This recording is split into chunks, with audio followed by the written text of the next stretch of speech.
I Own It will give you a front row seat to the positioning, bold moves, and sometimes the dog-eat-dog negotiations that go on behind the scenes of the deals that break the norms, set the precedent, and become the case study we devour as we harnessed our craft. Welcome to the season. Leverage. You got it or you don't.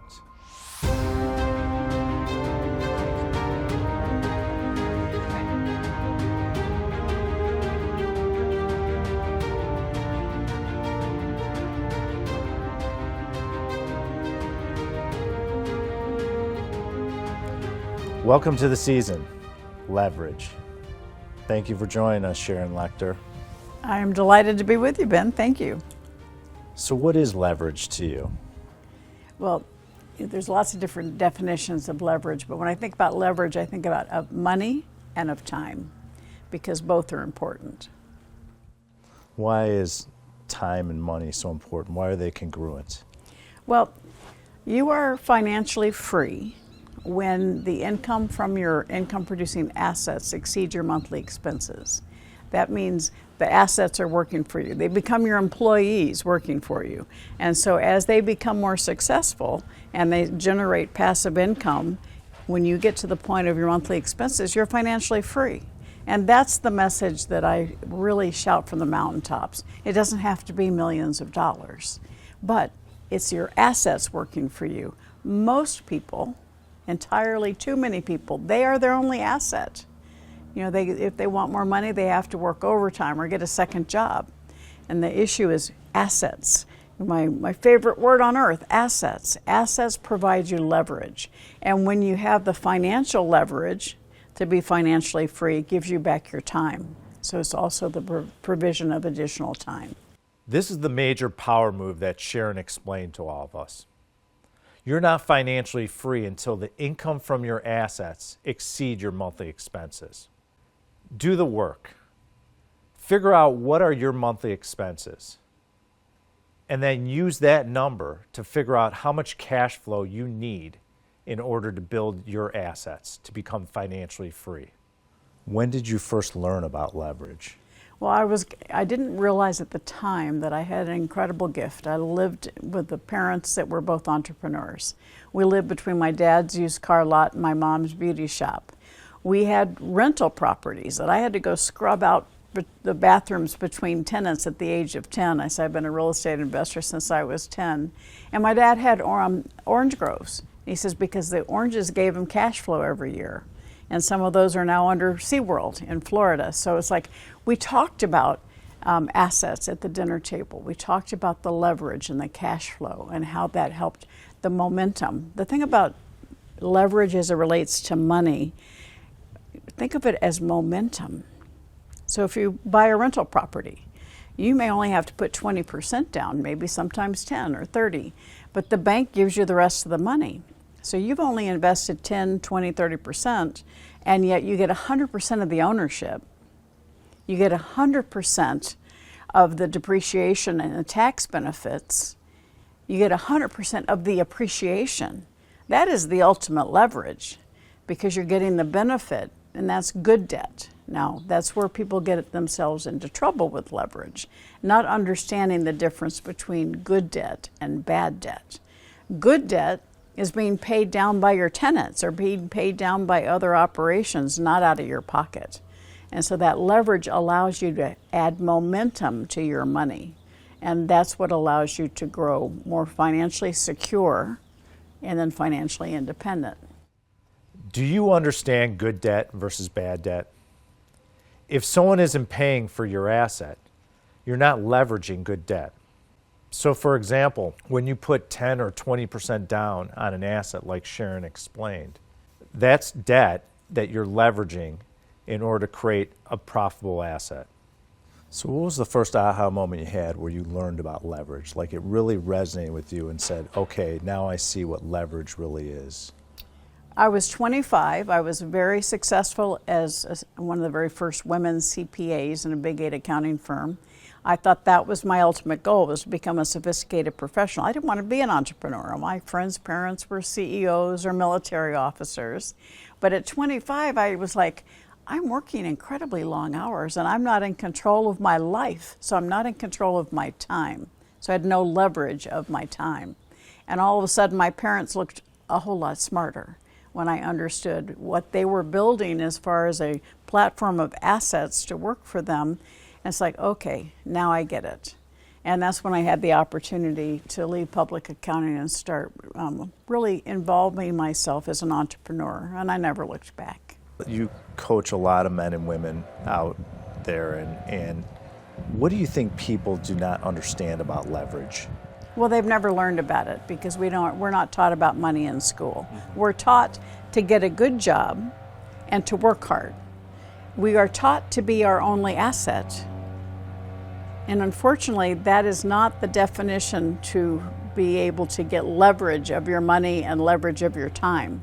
Because when you're the only asset, if you don't get out of bed and go to work, you don't make any money. And so they understand to buy, build, and create income-producing assets. It could be a rental property. It could be owning a business where other people are operating the business for you. It could be rental real estate. It could be intellectual property. You know, becoming an expert in your field, an authority, and then sharing what you know through a book or through programs allows people to access your knowledge 24/7. You don't have to be present. That intellectual property becomes an income-producing asset for you. And then thinking of somebody who invents something, all right? That's intellectual property. 40 years ago, Fortune 500 companies were 85% bricks and mortar in their value and only 15% intellectual property or intangible assets. Today, that's more than flipped. Over 90% of their valuation is intangible. And that's what's really leveled the playing field from little guys to the big guys, because intellectual property is open for all of us. Ask yourself, are you working hard and you're your only asset? If you're not in control of your time, you're not in control of your life. So here's your next step. Block 2 hours out each day to focus on creating assets. So what you advise is don't be one-on-one, be one-to-many, so to speak. And that truly is leverage. I teach the power of association. Okay. All right, so when I talk about my personal success equation, it's your passion and your talent, and that's what we're taught in school.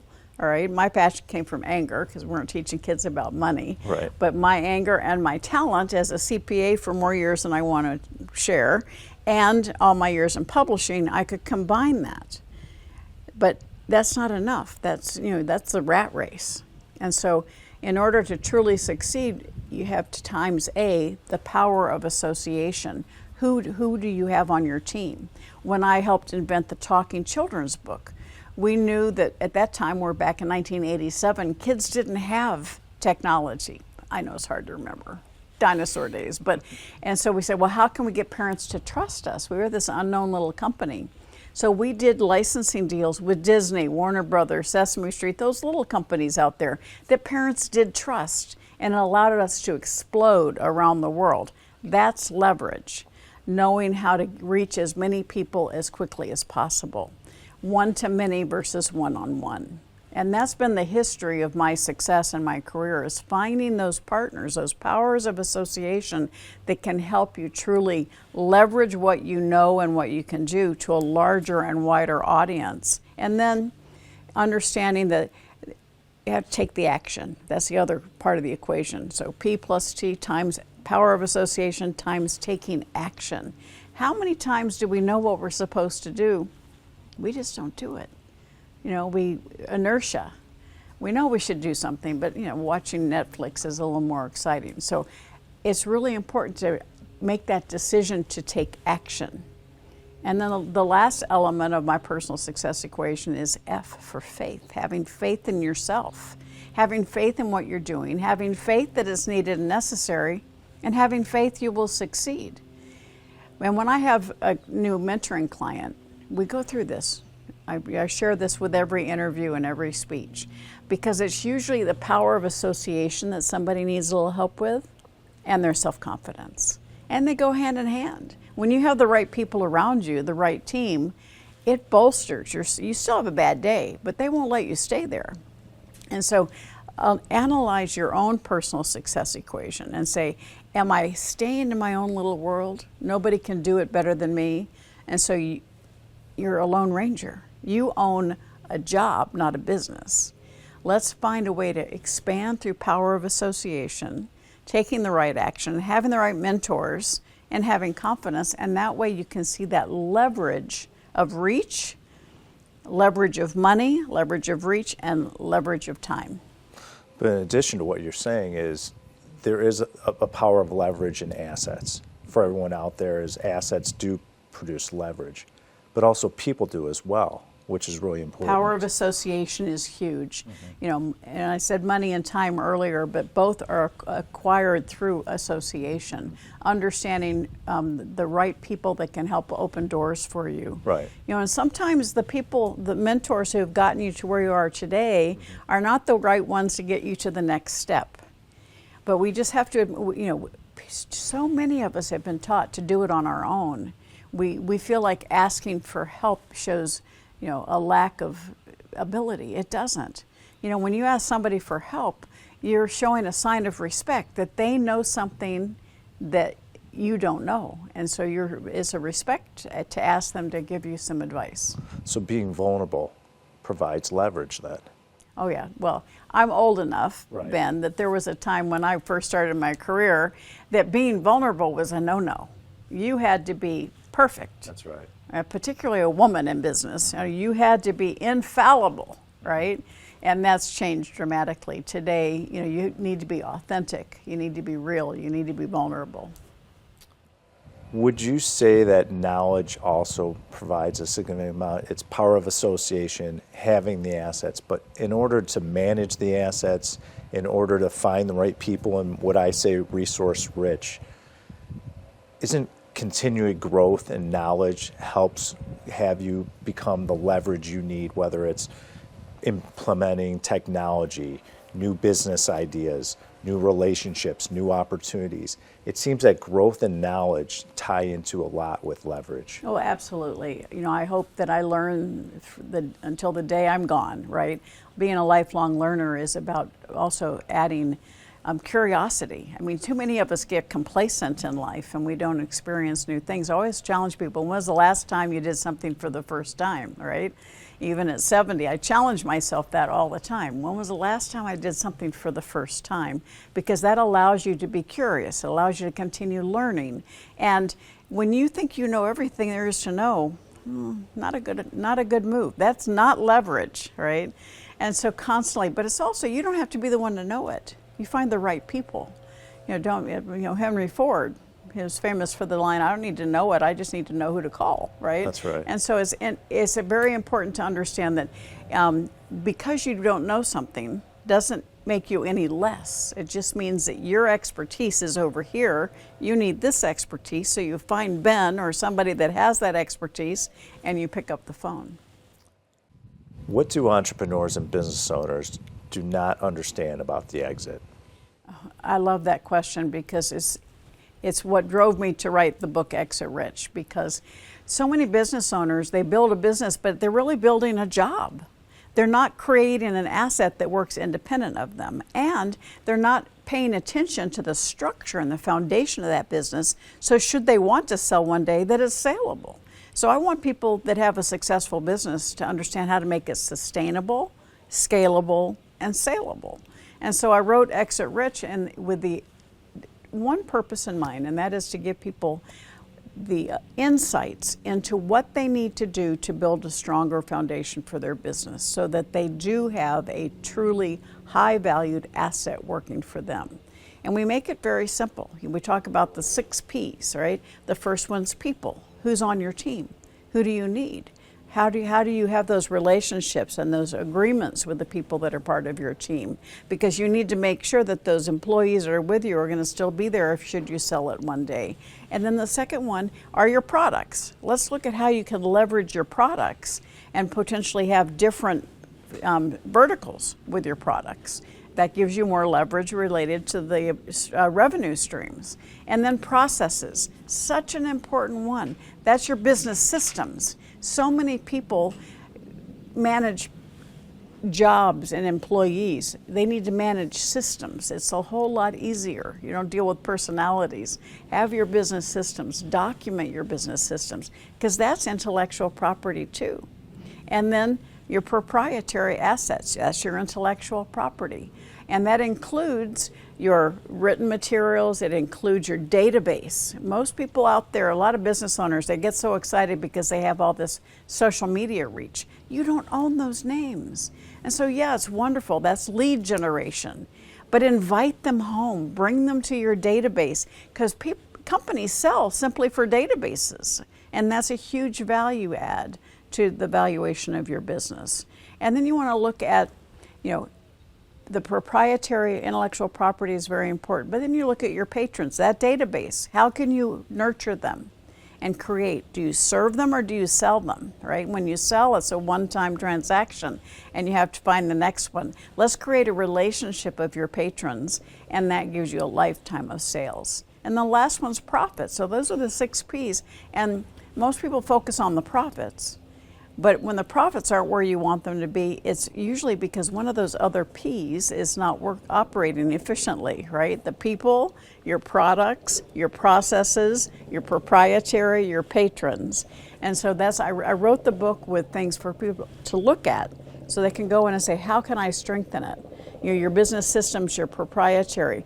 We talk about a lot of people today hire outsourcing for photographs or for website development or for marketing. You have to make sure you have the right agreements, or you don't own that. You have to have work for hire agreements with third party, and it's something that I shout from the mountaintop. But when you get to the point where you have a successful operating business, whether you pass it to your children, whether you sell it to your employees, you need to have all the foundational stuff put together, because a lot of people say, oh, I have a $50 million company. When a potential suitor comes in and they go, no, your agreements are a mess, right? So you might have thought you had a $50 million company, but it's actually $10 million because you didn't do your homework. And I'm helping people understand how to do that homework to build the foundation of their business so that when they do want to value it, it's at the highest value possible.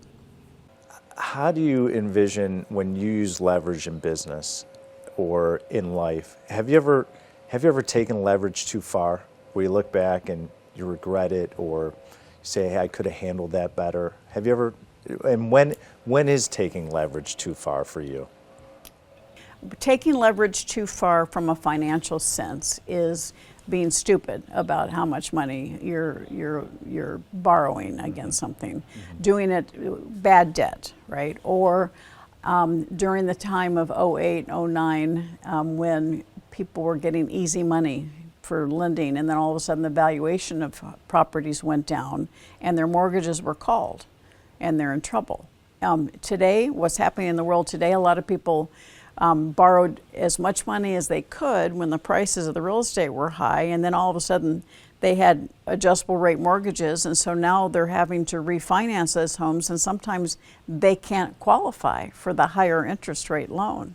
And so there are people that are in trouble right now because of that. And so the issue is to look at your entire financial situation, have somebody to help you, and don't let yourself get leveraged to the point where you can't sleep at night, or you're in jeopardy of losing a property because you over-leveraged that. So it's being smart, but it's also having the right advisor to help you make those decisions. And just so everyone out there knows, it's having the ability to hold is so critical with any type of real estate. And that will allow you to have the leverage to go buy other properties or do Right. other type of business opportunities. It's perfect. I tell people all the time when they have children, when they're young, buy a rental property. And let your tenant pay down the mortgage. And so when your child's ready to go to college, you have a house that you can sell to pay for college, or you have a house that will continue providing cash flow for that child. That's a great way to pay for a college education instead of just putting it into a savings account. And so yes, it's really important to pay attention to that. And a lot of people have been able to build their foundation of financial freedom by investing in one house, letting it grow in value, borrowing a little bit to buy the second house, and that is momentum. So leverage creates momentum. Momentum and leverage create financial stability. Thank you so much for joining us. You're a wealth of leverage, so it was perfect. Thank you. And as you said, knowledge is leverage too. And so I want to applaud you for doing this show to help people better understand it and the individual things they can do to add more leverage in not just their money, but their time. Thank you. Thank you. It's time to jump out of your comfort zone and start using leverage you have right in front of you. Are you ready to put in the hard work? If you said yes, then what are you waiting for? Let's go out there and own it together.